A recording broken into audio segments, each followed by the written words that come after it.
जाति किसी व्यक्ति के लिए भीतर छिपी प्रतिभा, गुण, कला के अनुरूप कर्म करने तथा सफलता प्राप्त करने के मार्ग में बाधा नहीं बनती है, क्योंकि हर व्यक्ति उस कर्म को करने की संपूर्ण क्षमता रखता है और अपने संपूर्ण मनोयोग से कर सकता है जो कर्म उसके भीतर छिपी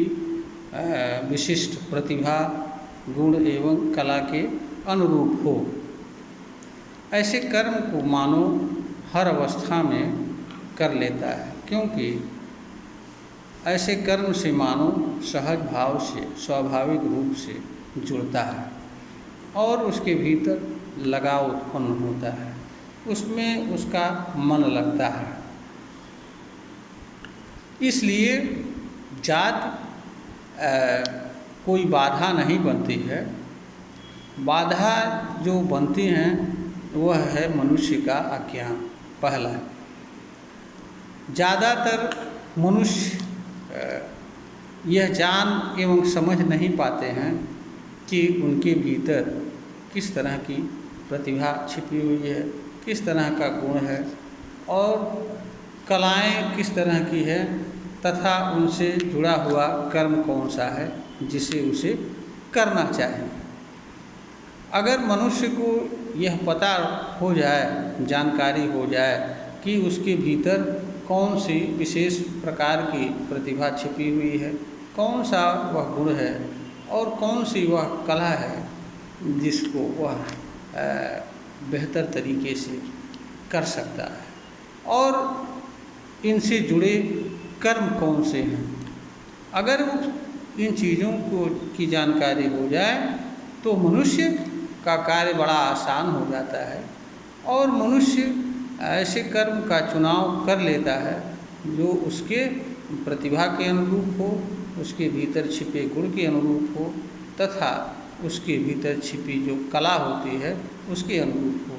फिर मानव के लिए केवल कर्म को करना और सफलता प्राप्त करना ही बाकी रह जाता है। दूसरा होता है वातावरण। कभी कभी या ज़्यादातर केसेस में यह होता है कि मनुष्य जिस वातावरण एवं परिवेश में जन्म लेता है उसके भीतर छिपी प्रतिभा, गुण एवं कला से जुड़ा हुआ कर्म ठीक उसके विपरीत होता है, जो उसके वातावरण के अनुकूल नहीं होता है, मान्य नहीं होता है और लोग प्रयास यही करते हैं कि वह व्यक्ति अपने भीतर छिपी प्रतिभा, गुण एवं कला के अनुरूप कर्म ना कर सके। अगर कोई व्यक्ति करने का प्रयास करता है या बात करता है तो उससे जुड़े उसके परिवार के लोग, परिजन लोग, मित्र मंडली आदि उपहास उड़ाते हैं। वह भी उस जगह से और वहाँ पर और अगर कर्म ऐसा है कि जिससे तत्काल किसी तरह के पैसे की आमदनी नहीं होने वाली है, दूसरा कर्म ऐसा है कि जिसको सामाजिक मान्यता नहीं मिलने वाली है या जो सामाजिक मान्यता के विरुद्ध है, ऐसा कर्म अगर ऐसी प्रतिभा उसके भीतर अगर विद्यमान है तो सहज ही उसका विरोध होता है और बहुत सारे लोग विरोध के कारण भय से ऐसे कर्म को करने से वंचित रह जाते हैं या उनके अंदर इस तरह का विश्वास नहीं होता है कि वह इस परिस्थिति में भी जो उनके भीतर छिपी हुई प्रतिभा है, गुण है एवं कला से जुड़ा हुआ कर्म है उसको वह कर पाएंगे। तीसरा जो कारण होता है अवसर। किसी व्यक्ति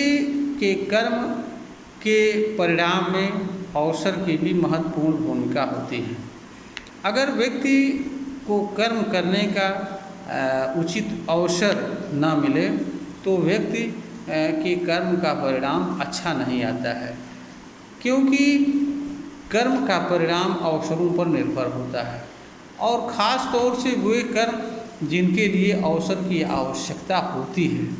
जिन कर्मों का प्रभाव दूसरों के माध्यम से प्रस्फुटित होता है, या जो कर्मफल मिलना होता है उसका असर, उसका परिणाम दूसरों के माध्यम से प्रचारित होना होता है, प्रसारित होना होता है, या दूसरों के माध्यम से उनकी रिकग्निशन मिलनी होती है। तो अगर व्यक्ति को कर्म करने का अवसर नहीं मिलता है तो अपेक्षित परिणाम उसके कर्म का नहीं आता है, और व्यक्ति उपेक्षा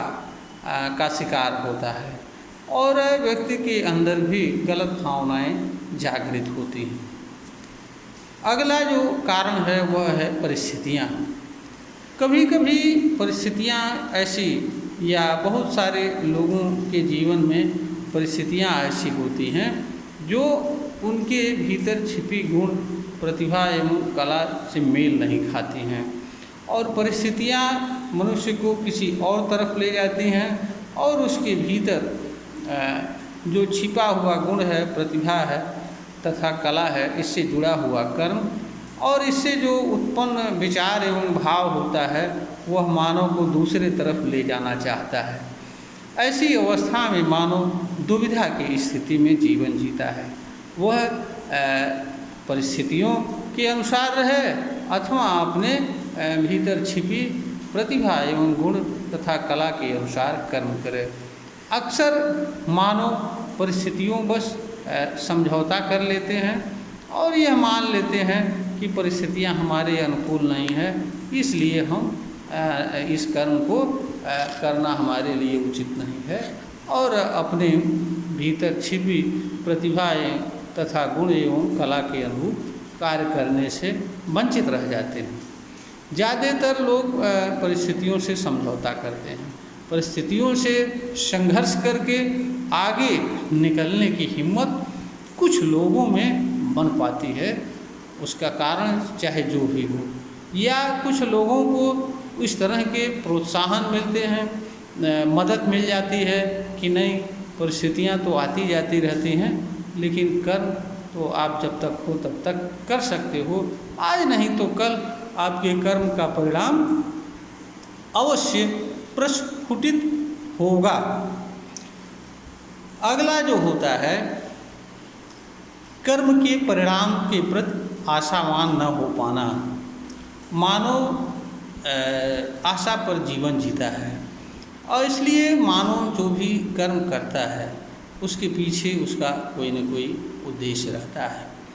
और किसी न किसी तरह के कर्मफल प्राप्त करने की आशा भी रहती है, जिसके कारण मनुष्य कोई कर्म करता है। अगर मनुष्य को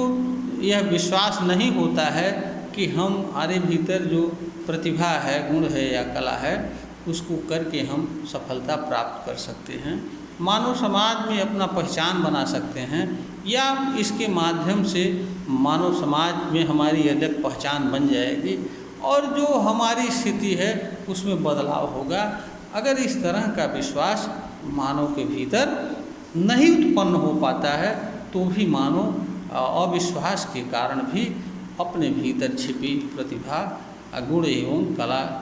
से जुड़े हुए कर्म को करने की से वंचित रह जाता है, और मनुष्य वह नहीं कर पाता है जो वास्तव में उसे करना चाहिए, या ये कहिए कि जिस कार्य के लिए उसका जन्म हुआ था और जो कार्य उसे करना चाहिए वह करने से वह वंचित रहता है। यहाँ पर ध्यान देने योग्य बात यह है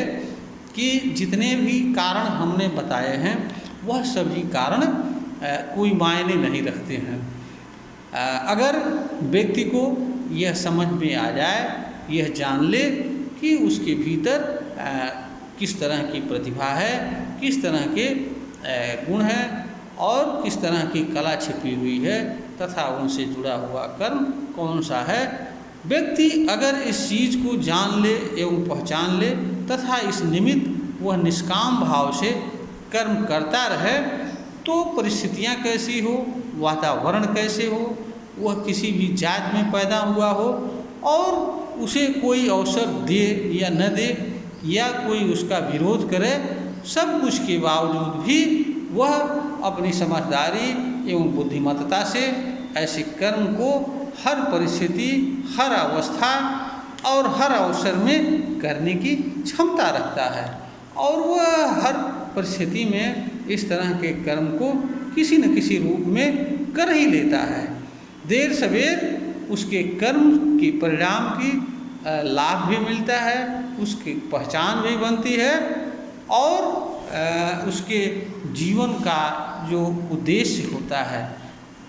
वह भी पूरा होता है और जो चीज़ उसे करना चाहिए वह करने में भी सफल होता है, संतुष्ट जीवन जीता है। यह अलग बात है कि कर्म का परिणाम हर मनुष्य का अलग अलग आता है। मनुष्य उसी तरह के कर्म को करते हुए एक ही तरह की प्रतिभा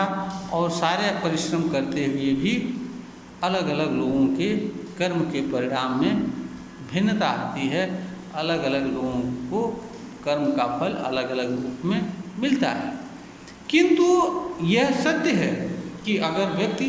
अपने भीतर छिपी प्रतिभा, गुण एवं कला से जुड़ा हुआ कर्म करता है तो उसे स्वयं के भीतर ऊर्जा मिलती है, स्वयं का आत्मबल उसका मजबूत होता है और वह अपने कर्म से संतुष्ट रहता हुआ जीवन जीता है, जो हर मनुष्य के लिए आवश्यक होता है और किसी न किसी रूप में वह दूसरों के लिए उपयोगी भी साबित होता है। लेट सपेट देर सवेर लोगों को ऐसे मानव को मानना पड़ता है, रिकॉग्नाइज करना पड़ता है और यह बताना पड़ता है कि नहीं इसका कर्म लोगों के लिए अच्छा है। इसलिए मनुष्य के लिए यह आवश्यक है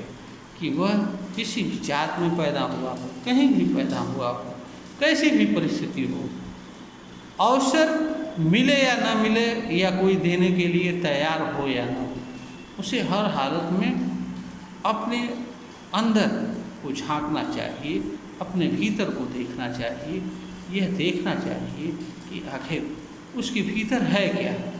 क्योंकि मनुष्य के लिए यह नहीं जरूरी होता है कि उसके पास क्या नहीं है, बल्कि ज़रूरी यह होता है कि उसके पास क्या है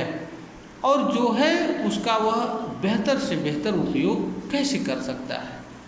और जो मनुष्य इस विचारधारा का पालन करता है तथा अपने भीतर छिपी हुई विशिष्ट प्रतिभा एवं गुण तथा कला से जुड़े कर्म को जान एवं पहचान लेता है तथा वह भूल जाता है कि उसकी परिस्थितियाँ क्या हैं, उसका वातावरण क्या है और उसके मार्ग में बाधाएं कौन सी आएंगी, इन चीज़ों को वह किनारे करके निष्काम भाव से अपना कर्म करता है तो उसे देर सवेर सफलता अवश्य मिलती है। क्योंकि किसी भी कर्म का परिणाम निकलना ही होता है।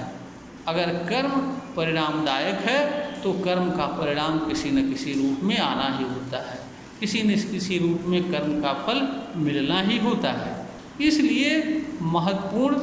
कर्म का परिणाम नहीं होता है, कर्म का फल नहीं होता है। महत्वपूर्ण होता है मानव के लिए कर्म का चुनाव और करना। अगर मनुष्य के कर्म का चुनाव अच्छा है, कर्म अच्छा है तो परिणाम तो बेहतर आना ही है। केवल और केवल आवश्यकता मनुष्य के लिए यह होती है कि वह निष्काम भाव से निरंतर कर्म को करता रहे, देर सवेर उसे परिणाम अवश्य मिलेगा। यह वीडियो ज्ञानवर्धन हेतु तैयार की गई है, प्रेषित की जा रही है। अगर श्रोता को लगता है कि यह वीडियो ज्ञानवर्धन के योग्य है, इसे लाइक करें, शेयर करें, सब्सक्राइब करें।